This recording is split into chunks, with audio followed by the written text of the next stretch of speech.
Salut les confinés. Ça va, ça se passe bien votre quarantaine? Bon les gars, c'est bientôt fini, on voit bientôt le bout du tunnel. Bon, faut rien lâcher les gars, faut continuer à faire gaffe. J'ai vu qu'apparemment, le virus, il pouvait rester par terre. On conseille aux gens d'enlever ses chaussures avant de rentrer chez soi. Oh putain, fait chier. Je peux même plus dormir en chaussures maintenant. Il se passe des trucs sympas quand même avec le confinement. Tous les jours, à 20h, on applaudit le personnel hospitalier. Bon, ça c'est dans les villes, parce que moi dans le 7-7, c'est un peu plus triste.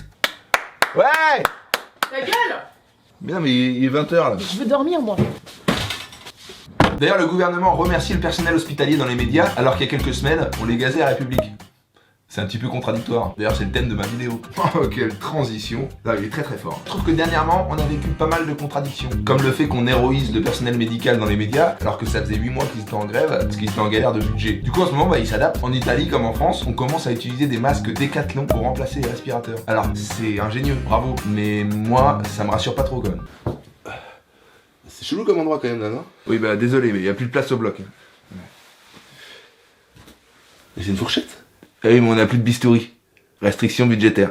Vous allez pas m'opérer d'appendicite avec une fourchette? Non mais je sais très bien, vous allez pas m'apprendre mon métier, hein? C'est juste que là, on fait avec ce qu'on a. Voilà. Tiens, tenez, prenez ça. Mais c'est quoi ça? Il n'y a pas d'anesthésiant alors. Mettez-vous une bonne murge parce que là, ça va piquer. J'espère qu'on va pas en arriver là. Non, en tout cas, énorme merci au personnel médical qui font un taf de malade. En parlant de contradiction, je suis obligé de parler de cette attestation dérogatoire. D'ailleurs, j'ai fait une vidéo entière sur le sujet qui résume bien la situation, je vous invite à la regarder. Non, parce que là, dernièrement, ils nous ont dit oui, il faut aller aider les agriculteurs. Mais du coup, on a le droit de sortir ou pas? Sachant que pour chaque sortie, il faut réimprimer une nouvelle dérogation. Bon, on va en niquer des arbres. D'ailleurs, en parlant d'écologie, il y en a qui disent que la crise qu'on traverse actuellement entraîne une grosse baisse de pollution. Alors oui, il y a beaucoup de morts, mais ça fait du bien à la planète quand même, faut le reconnaître. Ça fait du bien pour la planète, vas-y meurs toi, ça fera du bien à la planète, puis ça fera du bien à tout le monde surtout. Alors techniquement on est la même personne, donc si je meurs, tu meurs aussi. Ah oui, prends soin de toi alors. Ah oui, t'es un peu con. Parce que c'est bien l'écologie, d'accord? La planète va mieux, mais s'il y a plus personne pour vivre dessus, ça n'a pas trop de sens. Autre contradiction, les flics nous contrôlent beaucoup. Bon c'est bien, ils font leur taf, ils assurent notre sécurité. Ils ont pas de gants, pas de masque, on dirait qu'ils sont là pour répandre l'épidémie. Vous pouvez circuler. Et soyez prudents sur la route, d'accord? Soyez prudents. Et surtout, respectez les mesures d'hygiène, d'accord? C'est bien.